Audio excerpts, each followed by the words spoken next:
大家好，欢迎收看爱上电子。今天咱们看一下这个电磁炉的高低压保护电路以及过零检测电路。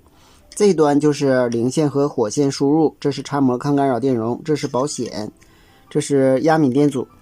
进来以后，火线和零线加到这两个二极管的正极，通过这端输出脉动直流，经这个二极管正极，然后这端是负极，通过这个电阻加到开关变压器，为低压电源提供电压。然后这两个二极管负极输出的脉动直流加到了这个 330K 的电阻上，通过这个 330K 的电阻限流以后，通过这个 180K 的电阻和这个导线，然后通过这个加速电容加到这端，再通过这两个电阻，一个是5伏上拉的电阻，一个是下分压的电阻，加到 MCU 的一个引脚进行过零信号的检测。另外一路同样是通过这个 330K 电阻输出的信号，然后通过这个 180K 电阻限流，再通过这个电阻分压以后，经这个电容滤波检测出输入电压的高低，再加到 MCU 的另一个引脚进行检测。好，我们对这个信号进行测量一下。我们把这接地夹放到负极，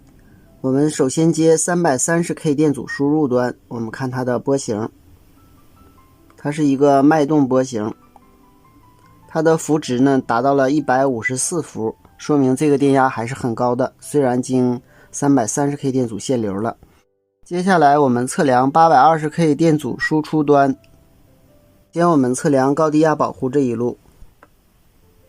标准的直流电，我们看它是 2.75 伏的伏值，非常的稳定。我们再测量过零检测这一路，它是100赫兹 1.78 伏的过零检测信号。我们看一下这个图，220伏通过两个二极管进行全波整流，输出脉动直流，通过 330K 电阻限流，通过 820K 电阻再次限流，